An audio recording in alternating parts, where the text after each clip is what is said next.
Aujourd'hui, on va passer une journée complète avec Pierre-Charles Gélicoeur, étoile montante de TikTok au Québec et entrepreneur qui a généré plus de 173 millions de dollars, 200 000 abonnés et plus de 50 millions de vues dans toute sa première année en business. Et ce, dans un domaine complètement méconnu de la majorité de la population. Il nous a réservé plusieurs points clés à comprendre pour atteindre ce niveau de succès rapidement, mais tout ça commence alors qu'il se réveille. 2 ans et demi. Est-ce que ça a toujours été facile pour toi de te lever aussitôt puis C'est toujours de la merde de se lever à 2h30. Ça va jamais te tenter de te lever, mais faut que tu le fasses. Quand tu vas à cette heure-là au gym, y a-tu bien du monde au gym ou c'est vite? Écoute, c'est plein à craquer. À 3h le matin, là, le monde, ils sortent tous des clubs pour aller au gym direct.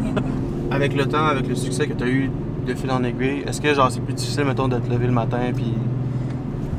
Ouais, en fait, c'est un couteau à double tranchant, là, du sens que... Justement, pendant une période de temps, là, ça devient plus facile parce que t'es comme, garde, tu vois que ce que je fais, il y a les résultats parce que tu veux pas, il y a une grande partie de temps, genre du temps que j'ai fait ça, que j'avais pas une scène, puis genre le monde autour de moi était comme, good, mais pourquoi tu fais ça, Chris? T'es pas capable de te lever à une heure normale? Puis je pouvais même pas dire, mettons, ouais, mais check ce que j'ai construit ou check qu'est-ce que je construis, il y avait rien qui marchait, fait que tu sais, t'es comme, c'est juste comme, juste fucké, c'est comme ça. Mais avec le temps, justement, quand ça commence à marcher, ben là, le monde, justement, c'est comme, ah, OK. C'est ça qui voit la différence? Fait que là, ils voient la différence, mais à l'inverse aussi, toi, par contre, quand tu commences à avoir de l'argent, mais là, t'as plus la même fin de réussite, là, tu sais. Ben, oui, mettons, si tu l'as toujours parce que, mais tu sais, le matin que ça te tente pas, t'es comme un nouille. Il y a de l'argent dans le compte de banque, là, même si je me lève pas le matin à 4h30, c'est pas la fin du monde. Ouais. Il y a eu une couple de semaines que j'ai eu plus de misère, que je me remettais en question par rapport à ça, mais après ça, c'est comme... Le but, c'est de toujours avoir des plus gros projets puis toujours te mettre dans la merde, de pas garder l'argent dans le compte de banque. C'est pour ça qu'en début d'année, j'avais décidé que j'allais réinvestir 100% de l'argent qu'on a fait l'an passé. Ouais. Pour être sûr que comme, ça va aider la business, mais aussi ça va faire avancer. Puis ça va me garder plus focus. T'sais. OK. Puis c'est quoi les projets que tu as réinvesti ton argent? Il y a des trucs que tu peux en parler ou... Ouais, c'est sûr qu'il y a des affaires que je peux pas nécessairement dire encore, mettons, là, mais... Tu sais, juste aussi con, tu sais, que ça peut paraître de comme... Genre, tu sais, d'engager du monde, tu sais, de faire des sites web, tu sais, on travaille sur des plateformes de renouvellement. Tu sais, c'est des affaires qui coûtent cher, mettons, mais que je serais pas obligé de faire. Okay. Tu sais, j'ai pas besoin, mettons, de faire ça pour que ça marche, mais vu, genre, on dirait que j'ai tellement peur que ça arrête de fonctionner, ce qu'on fait, que comme... Je me dis au moins, tu sais, justement, sur une plateforme de renouvellement, ben, même si ça coûte une coupe de 100 000, mais comme tu t'assures que comme tu vas avoir plus de business plus tard, tu sais, j'ai augmenté les salaires parce que comme je veux juste être sûr que le monde ne parte pas. Mais tu sais, veux pas, c'est comme, t'as-tu vraiment besoin de faire ça? Peut-être que non, mais en même temps, si tu veux garder ton monde... Ouais. Garder l'équipe, dans le fond, là. OK. Fait que vraiment réinvestir dans la business. Ouais, puis... ouais. Puis je me suis fait dire souvent, tu sais, par... Justement, là, tu sais, du monde qui sont comme dans le milieu, tu sais, pourquoi que... Tu fais pas juste, mettons, disparaître d'Internet. Tu veux dire, genre, c'est fait.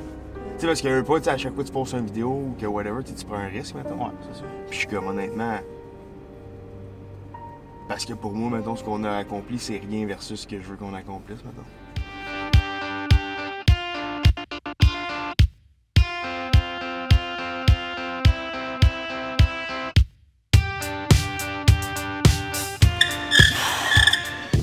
Bon, on vient de finir le training, c'était un training assez intense. Est-ce que ça fait longtemps que tu t'entraînes aussi intense à chaque matin et tout? Je me suis pas mal toujours entraîné pareil. Ça fait 10 ans, après, je m'entraîne, mais j'ai toujours eu un peu la même genre de routine, dans le sens que, tu sais, comme tu as vu, j'ai pas de programme. Je rentre au gym, je vais un peu au feeling, mettons, ok, je fais jambes, je vais mettre telle machine ensemble. Comme, mettons, pour moi, c'est un workout normal à cause que, tu sais, c'est toujours, mettons, ouais. J'essaie toujours de me pousser jusqu'à temps, que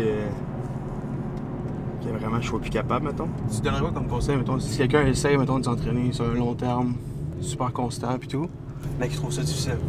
Pas être trop strict, parce que tu sais, souvent le problème, tu sais, le monde ils vont avoir tendance à, je sais pas moi, de se faire des plans d'alimentation ou des plans d'entraînement, puis tu sais, c'est hyper rigide.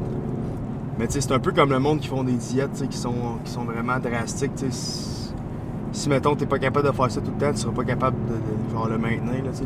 OK, fait que pour toi, mettons, t'entraîner, c'est la priorité numéro 1, puis après ça, tout le reste vient après. Il va toujours avoir des matins, tu sais, que ça te tentera pas d'y aller au gym, mais les matins que ça te tentera pas, puis tu vas y aller pareil, c'est ce qui va faire la différence, parce que autant que ça peut, mettons, avoir un effet countdown positif, que ça peut avoir un effet compound négatif, tu sais ce que je veux dire. Si exemple que tu y vas pas au gym pendant 2-3 jours, ben c'est plus facile de pas y aller la 4e journée puis la 5e journée, puis là tu t'en rends même pas compte, t'es rendu dans une loupe de merde. Genre où est-ce que je suis rendu, tu sais, je suis dans une position, tu sais, c'est quand même stressant, tu sais, toutes les décisions, mettons, reposent sur moi. Est-ce que j'engage, est-ce que si, est-ce que...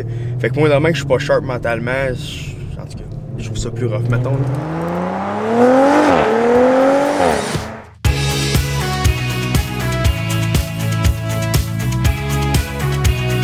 OK, on s'en va rejoindre PC en bas, il nous attend. On s'en va visiter son nouveau bureau qu'il fait présentement construire. Mais avant, je vais vous expliquer ce que Pierre-Charles fait exactement. Par exemple, Bob veut acheter une propriété, il veut les meilleures conditions et taux d'intérêt. Pour ce faire, il peut aller soit à la banque directement ou contacter quelqu'un comme Pierre-Charles, un courtier hypothécaire, que lui va aller magasiner et se battre pour Bob. Un des gros avantages, c'est que ça ne coûte absolument rien à Bob. Un courtier hypothécaire touche généralement plus ou moins 1% sur le volume total qu'il amène aux institutions financières. En gros, c'est quelqu'un qui se bat pour toi gratuitement pour t'amener les meilleures conditions et taux d'intérêt pour ton prêt hypothécaire. Là, on se dirige où? Ça va au bureau à Saint-Hubert qu'on vient d'acheter. En fait, il n'est pas encore tout à fait prêt. C'était censé prendre possession du bureau c'était quoi, au début de novembre. Après ça, c'était mars, là, c'était juillet. Là, on est rendu fin août. C'est fou à un an comment ça a évolué, là, dans le sens qu'Chris, au début, on avait un bureau 80 pieds carrés. Après ça, on a eu 150. Là, on a 250. Là, on a besoin de plus grand. Mais si j'avais à refaire la même chose que je viens de faire là, j'achèterais un 5000 pieds carrés pour un 3000. Il y a 1 an, 2 ans, tu faisais pas les revenus que tu fais présentement. Ouais. Puis là, boum, d'un coup, tu achètes un bureau qui va te coûter 18 000 par mois. Ouais. Comment est-ce que le process, le thinking là-dedans, comment est-ce que tu as pu processer ça maintenant? Ouais. Mais tu te chies d'un culotte, on va se le dire. Tu te chies d'un culotte.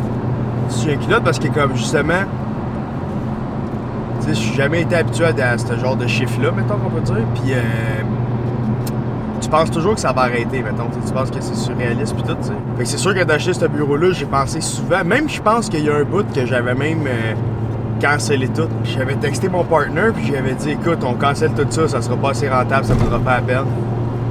Le lendemain, je me suis levé, je me suis dit, non, mais je vais le regretter.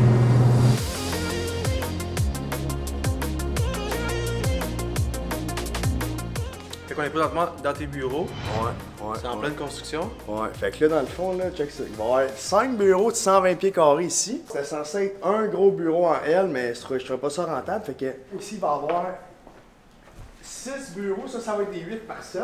Là, dans ces bureaux-là, on a fait faire des bureaux en L qui sont vitrés des deux bords. Là, il y a une toilette, mais là, ici, check, t'as une toilette avec une douche. Il va y avoir une petite salle de conférence ici, style un tabouret, 2 personnes. Il va y avoir l'autre salle de conférence là-bas, il va y avoir la grosse salle.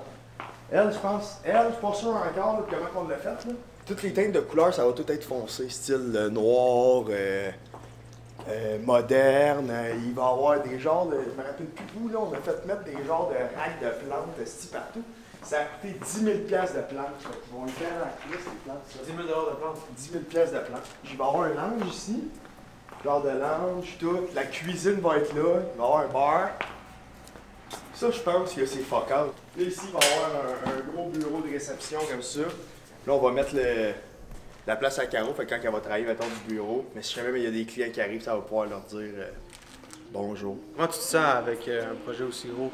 Je trouve ça hot. On dirait que quand l'équipe est venue toute ici, on réalise tout en même temps, dans le sens que même nous autres, on est comme fébriles, dans le sens que c'est comme ça va être nos bureaux à nous autres. T'sais, justement, comme où est-ce qu'on est en ce moment, on manque vraiment de place, fait que j'ai hâte de voir. Mais le jour qu'on va dire, OK, go, ça s'en vient, ça va vraiment être sharp. Quand une personne qui, il y a 2 ans, gérait aucune personne, là maintenant tu gères 9, 10, 11 personnes. Comment c'est la dynamique de gérer 11 personnes? Ouais, c'est sûr que c'est pas la même game. Là. Au début, là, les premières personnes que j'ai engagées, là, les 1-2, ça, j'ai trouvé ça rare parce que je voyais ça comme une dépense. T'sais, je voyais quelqu'un comme étant une dépense. Par exemple, je te paye 60 000, ça me coûte 60 000. Non, mais tu sais, cette personne-là va faire en sorte que tu vas pouvoir rentrer plus de business. Fait qu'en bout de ligne, c'est pas une dépense, c'est un investissement.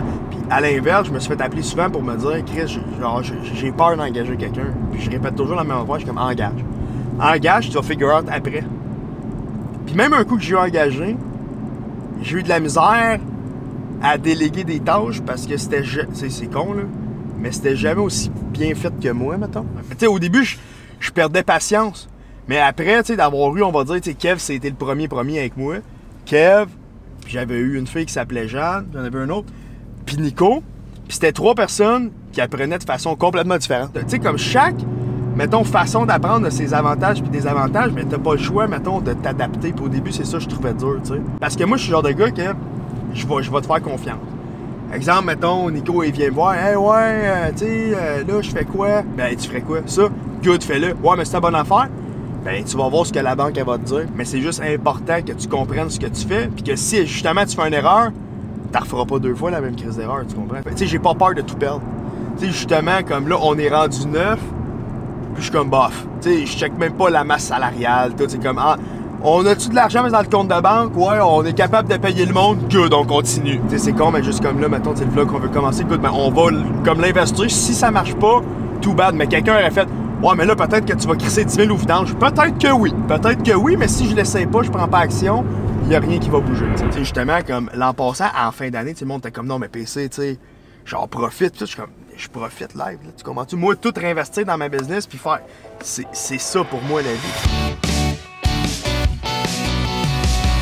Bon, ça, dans le fond, c'est un espace de coworking. Avant, on était à Brossard, mais là, on manquait de place, c'était rendu trop petit. Fait que là, Fred, le owner, le propriétaire de l'office, il nous dit, j'aurais peut-être un spot pour toi à Sainte-Julie en attendant que tu aies tes bureaux. À la base, c'était assez grand. Là, écoute, on est rendu à style 9-10, là, fait que, tu sais, c'est ça. Fait que dans le fond, ici, on a le bureau à Kevin. Puis Kevin, il est là de même, puis là, d'un fois, Kev, il se fait des crises d'anxiété. Kev, il est là, tout. Là, après ça, là, je pense qu'il est en train de former sa souscriptrice. Gab, Nick va être rendu là, je pense. CT Fletch, a.k.a. Caroline Thériault, est là. Puis là, il y a le bureau à Jess. Puis, c'est ça. Là, ici, il y a ma blonde qui est là. Ma soeur est là. Et ça, ici, dans le fond, t'as le bureau à Nate, à Nathan. C'est ton souscripteur? Ouais, c'est mon souscripteur à moi, lui. Dans le fond, lui, c'est lui le jeune de 18 ans, là, il est engagé. Puis dans le fond, ça, c'est mon bureau. Fait dans le fond, tu fais les appels, puis lui, il fait les dossiers? Ouais, exact. Avec ça, il y a le même écran, c'est quoi.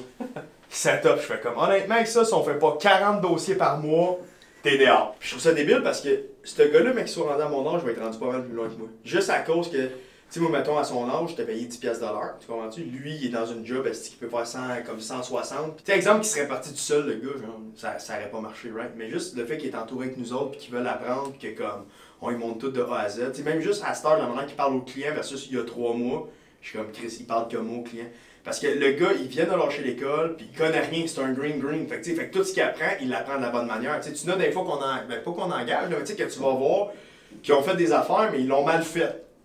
Mais ils sont pognés avec les mauvaises habitudes. Fait que même si tu lui montres comment bien faire, il est pogné avec sa vieille façon de faire. Fait que c'est pire des fois d'avoir des mauvaises connaissances, de ne pas en avoir. Fait que... Peux-tu nous expliquer un peu, tu sais, les gens, ils appellent, après ça, il se passe quoi? Chaque courtier travaille avec un souscripteur. Parce que, dans le fond, avant, c'était pile-mêle. Mais tu sais, exemple, moi, je fais mes notes d'une manière, Kev fait ses notes d'une manière. On essaie de garder une uniformité, right? Mais c'est pas toujours parfait. Fait que là, ce que j'ai décidé de faire, c'est que chaque courtier travaille avec son propre souscripteur. Comme ça, tu sais, on sait comment qu'on travaille nos notes, on sait comment qu'on monte nos dossiers, on sait comment qu'on... Tu sais, fait qu'on développe une meilleure chimie, mettons, puis c'est plus efficace à plus long terme.